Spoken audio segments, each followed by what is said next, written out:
I hope the glare isn't too bad, but today I want to talk about all the different ways you can become a coon. Now, I'm not telling you to become one. I'm telling you these things so that you can avoid the action of becoming a coon. So there's going to be a diagram here. I'm probably going to edit it in like in a couple seconds when I start really getting into it. But to completely explain, so hopefully I edit this the right way. But as you can see, here we have the term coonery. Coonery is both an adjective and a verb, an adverb. It's a verb because your action, you can actively be participating in coonery, but it can also be used to describe what you're doing. Like, have you ever heard Vince Staples say, "Man, that's just too coonery to me"? That's what I mean. So, starting here.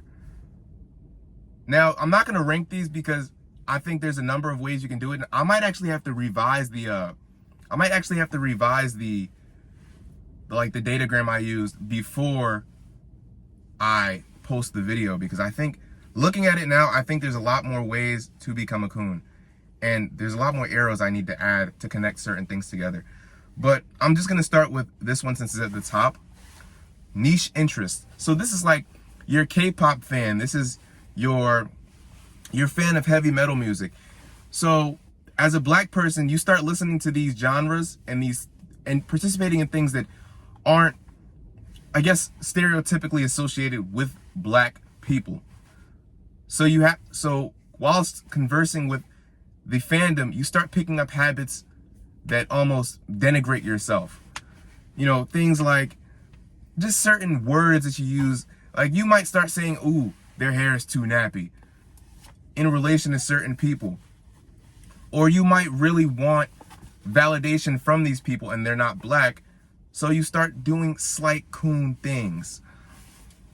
It's not a one-of-one thing, but it leads to coonery, and coonery always leads to being a coon.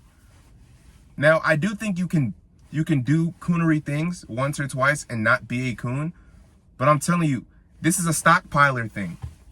You know, it's like One for All in My Hero Academia. It's been a couple generations now. It's gonna add up, and you're gonna get something huge, like One for All, the quirk. So there goes your niche interest. You know, you could be into hockey and you find out a lot of black people aren't into hockey. So then, obviously, you have to converse with the hockey guys who are mostly white. They'll say racist things, but since you want companionship within the hockey space, you'll disregard it. That's where niche interest comes in. You start to disregard when people insult you or people that look like you because you so desperately want that companionship from them. Number two, once again, I'm not ranking this, but you have coon parents. So, and this doesn't mean both of your parents have to be a coon. I know it's really popular for a lot of black people to say, "Oh, if you're biracial and your mom isn't the black parent, your father's likely a coon." Now, I'm not going to say that's true. Personally, I think it's a very 50-50 thing, as in any one of the parents could be a coon. And if you feel like the father's the one that's always the coon, I think what you're really looking at is the fact that the man would be more likely to date outside his race, if that makes sense. You could argue that, but just to argue one of one, the father must be a coon every time, I think that's a poor argument to make. And it's an argument that you can't really prove. Well, you could, but it would take, the way you'd have to gather the evidence, it wouldn't work. Anyway, though, coon parent leads to coonery squared. The reason it leads to coonery squared, because if your parent's already a coon, this shit is in you, it's not on you. You know, you didn't learn this going outside. This was in your house every day. And obviously you can not be a coon. You can find a way out of being a coon, but it's going to be quite difficult. So coonery squared coonery squared leads to coonery, and coonery leads to you being a coon. Oh, by the way, niche interest led to coonery, which led to being a coon. Secondly, white/non-black neighborhoods. So you grow up in a neighborhood where you don't meet any black people, don't see any black people. You know what? I'm definitely going to add school to that one. A white or non-black school. If you went to school your whole life, or maybe for even like a couple of years in your formative years, you're likely there's gonna be some situations where you either have to choose whether to be a coon or to not. Anyway, though, living in these neighborhoods, like the niche interesting, leads you to craving that companionship in any way, shape, or form, and that leads you to denigrating yourself and really lowering your racial self-esteem, which actually leads me to the next one. Low racial self-esteem. So this is actually a very joint category. So the white / non-black neighborhood leads to no black friends. You have no black friends, that could lead to coonery right there. But it could also lead to more low racial self-esteem. The low racial self-esteem obviously leads back to coonery. So white non-black neighborhoods leads to low racial self-esteem. Non-black friends leads to low racial self-esteem. Also, they both lead to coonery one of one, but they don't have to. Keep that in mind. Another thing that leads to low racial self-esteem is not being able to think critically. That, in an example, is like when you meet someone and they tell you, oh, well, you can't tell, I had to move where I was. That's why I kept looking over before the video cut. But, so, getting back to it, not being able to think critically obviously leads to low racial self-esteem. Those both, not being able to think clearly and low racial self-esteem, lead back to cooning. And what I meant by that is, if somebody spits to you that 1350 statistic, someone who can't think critically would say, well, I wonder why that is the case. And they would let the person who just gave them statistic, by the way, without verifying anything from the statistic, they just spat it out to you, and you're supposed to believe it. Why? You're not, but you're gonna believe it because you're a coon. Anyway, though, so instead of thinking for yourself, you're gonna let them tell you now. They have to ease you into the coonery. They can't just tell you it's because you're they can't just hit you with that. So they have to say, well, I think it's really a culture thing, man. I think if you guys were able to shift that nasty culture you got, you could be on the right side of society. And they hit you with that. So now they've hit you with that, your coon senses you can't do anything. So you immediately get to cooning.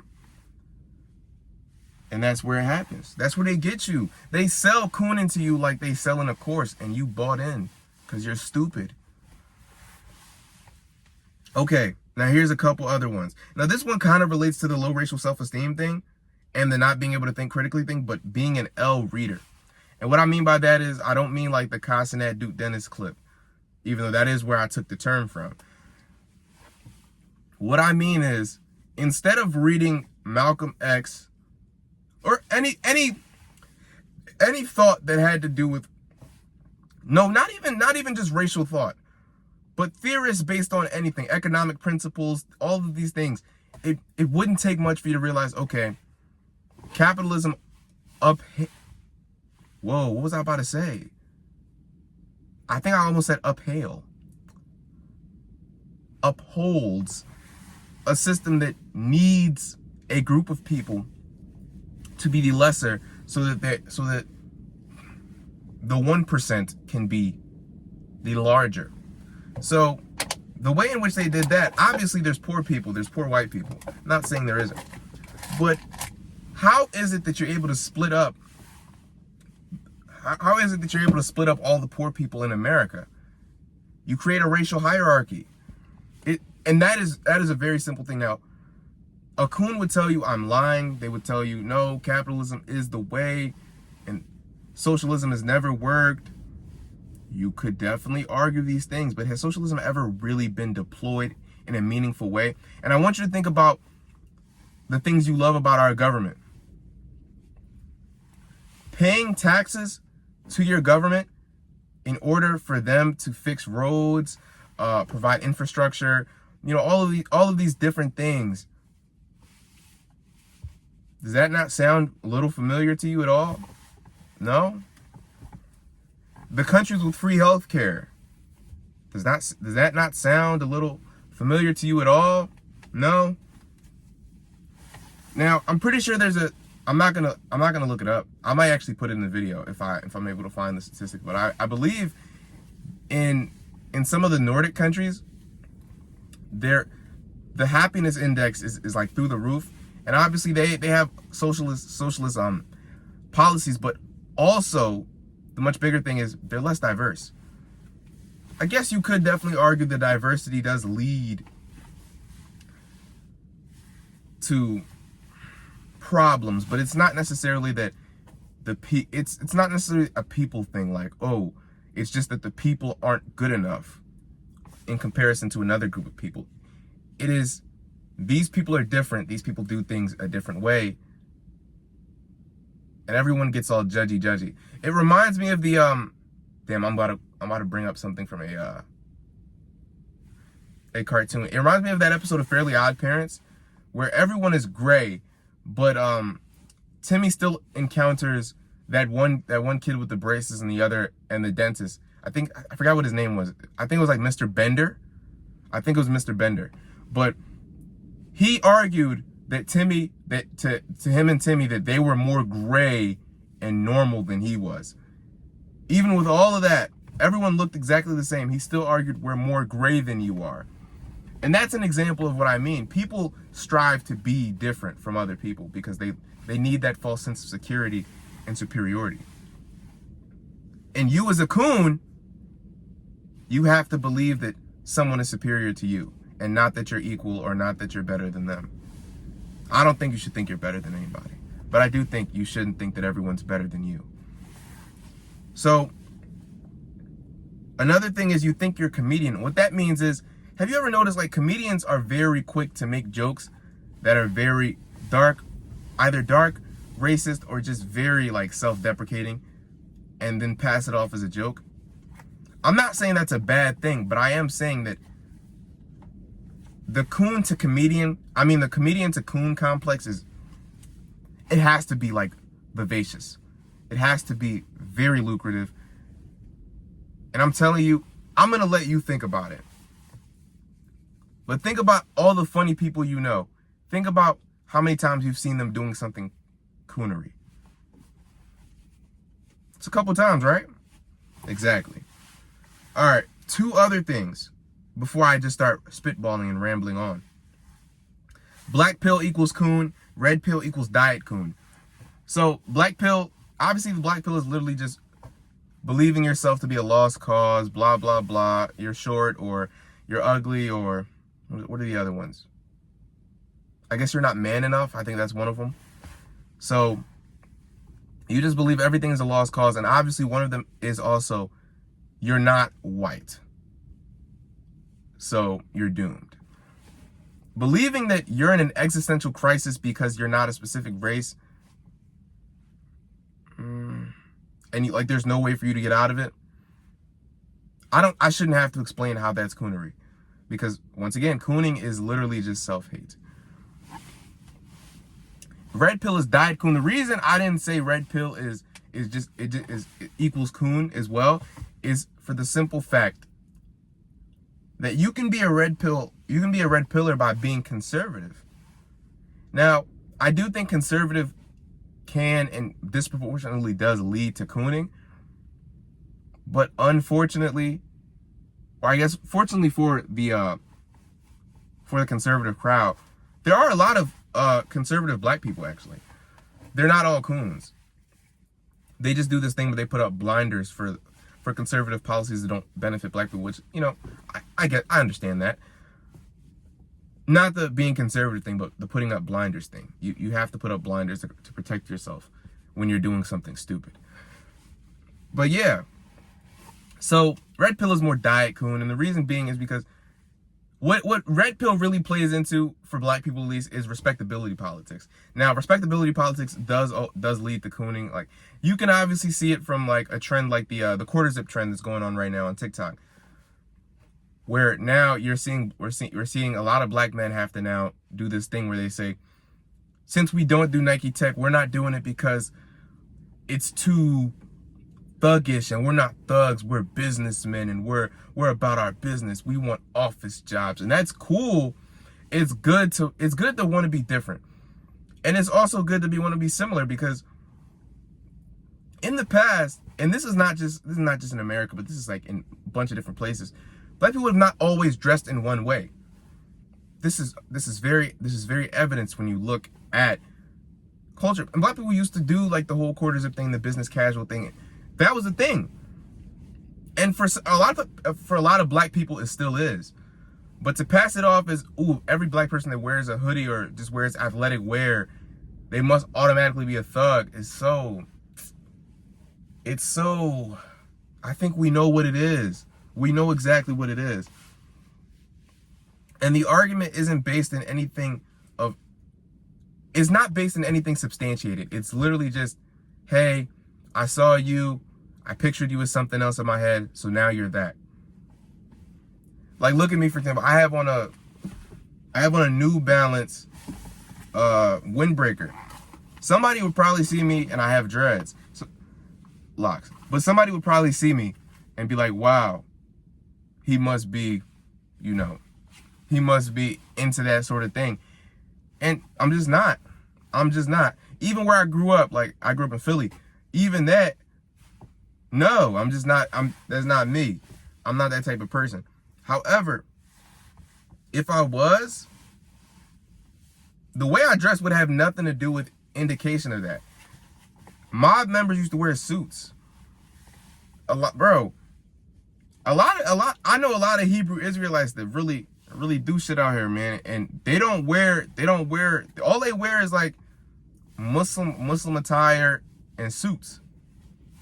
Black suits too. Black tie, all that.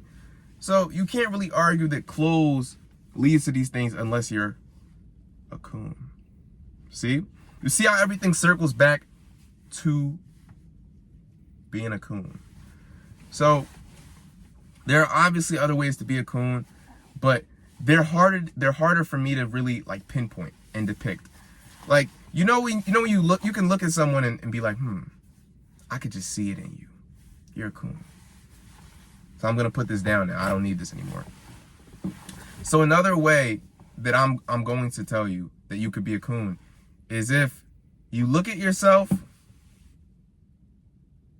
and you're really flat with your blackness. And what I mean by that is you're black, and you're black, and you tell everyone that you accept you're black, but you try your damnedest at every chance you get to change it. And this expresses itself in different ways for different people. Like, gay black men might make themselves sound a little bit more Caucasian, and you do know what I mean. Don't act like you don't know what I mean when I say they're trying to sound more white. Don't act like you don't know what I'm talking about. Black women might do the same. Black men, however, would do the same, but also literally portray themselves as adjacent to white men as they possibly can. And that obviously plays back to the things that I had on the datagram with the living in non-black neighborhoods and having non-black friends, having no black friends. You can have non-black friends, but having no black friends, leads to things like that, because now you kind of have to see yourself in the group of friends you have. And since you don't have any black friends, you don't see yourself as a black person. You don't see yourself in being black. So you see yourself in being something else, whatever that other thing is. The other thing is that relates to the flat blackness thing. Take this for example. You tell people that you are a Pan-Africanist, or you just tell people you're pro-black. But in that same breath, you're the first person to always say, oh, I get so sick of black people doing this shit. Honestly, I believe that all this shit right now, this is our fault as black people. I think I just saw a squirrel. When you start having to blame black people for everything, you've entered coon territory. And the fact that you can't tell that is quite sad, but it is true nonetheless. Having to rationalize everything as some sort of effect from black people is cooning. And I'm happy to tell you that it is. Because if I didn't tell you, it would happen and it'd go unchecked. Now, there's probably a lot of things I didn't discuss in the video, but there's many ways to become a coon. And keep in mind, you can travel through one of these, end up on another and another and another, and then through all that, you become a coon. I say that to say this. Love yourself. Love people who look like you. Love people who think like you. And make sure when you're thinking about things, you're thinking it all the way through. Don't just get from point A to point B. Get to point A, all its adjacents, then get to point B. Please, think, read, love, breathe. And yeah, that's the video.